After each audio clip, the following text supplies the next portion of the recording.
सब के सब मुशरिकों से लड़ो जैसे वो सब के सब तुमसे लड़ते हैं, और जान रखो कि अल्लाह परहेजगारों के साथ है। अदब के किसी महीने को हटाकर आगे पीछे कर देना कुफ्र में बढ़ जाना है। इससे काफिर गुमराही में पड़े रहते हैं।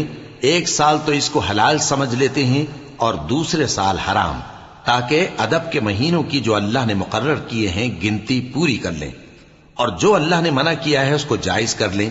उनके बुरे अमाल उनको भले दिखाई देते हैं और अल्लाह काफिर लोगों को हिदायत नहीं दिया करता। मोमिनो, तुम्हें क्या हुआ है कि जब तुमसे कहा जाता है कि अल्लाह की राह में जिहाद के लिए निकलो तो तुम जमीन से चिपके जाते हो, यानी घरों से निकलना नहीं चाहते? क्या तुम आखिरत की नेमतों को छोड़कर दुनिया की जिंदगी पर खुश हो बैठे हो? सो दुनिया की जिंदगी के फायदे तो आखिरत के मुकाबिल बहुत ही कम है। अगर तुम न निकलोगे तो अल्लाह तुमको बड़ी तकलीफ का अजाब देगा और तुम्हारी जगह और लोग पैदा कर देगा और तुम उसको कुछ नुकसान न पहुंचा सकोगे, और अल्लाह हर चीज पर कुदरत रखता है। अगर तुम पैगंबर की मदद न करोगे तो अल्लाह उनका मददगार है। वो वक्त तुमको याद होगा जब उनको काफिरों ने घर से निकाल दिया।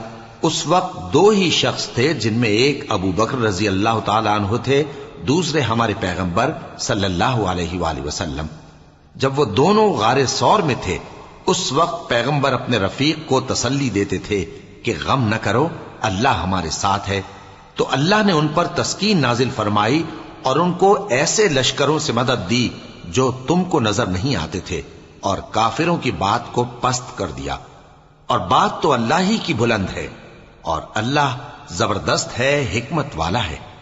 तुम हथियार थोड़े रखते हो या बहुत, घरों से निकल आओ और अल्लाह के रास्ते में माल और जान से जिहाद करो, यही तुम्हारे हक में बेहतर है, बशर्ते के समझो। अगर माल गनीमत आसानी से हासिल होने वाला और सफर भी हल्का होता तो ये तुम्हारे साथ शौक से चल देते, लेकिन मुसाफत इनको दूर दराज नजर आई तो उज्र करेंगे और अल्लाह की कस्में खाएंगे कि अगर हम ताकत रखते तो आपके साथ जरूर निकल पड़ते। ये इस तरह अपने आप को हलाक कर रहे हैं और अल्लाह जानता है कि ये झूठे हैं। अल्लाह तुम्हें मुआफ करे। तुमने पेशतर इसके कि तुम पर वो लोग भी जाहिर हो जाते जो सच्चे हैं और वो भी तुम्हें मालूम हो जाते जो झूठे हैं। इनको इजाजत क्यों दी? जो लोग अल्लाह पर और रोज आखिर पर ईमान रखते हैं वो तो तुमसे इजाजत नहीं मांगते कि पीछे रह जाएं, बल्कि चाहते हैं कि अपने माल और जान से जिहाद करें, और अल्लाह परहेजगारों से वाकिफ है। इजाजत वही लोग मांगते हैं जो अल्लाह पर और रोज आखिर पर ईमान नहीं रखते और उनके दिल शक में पड़े।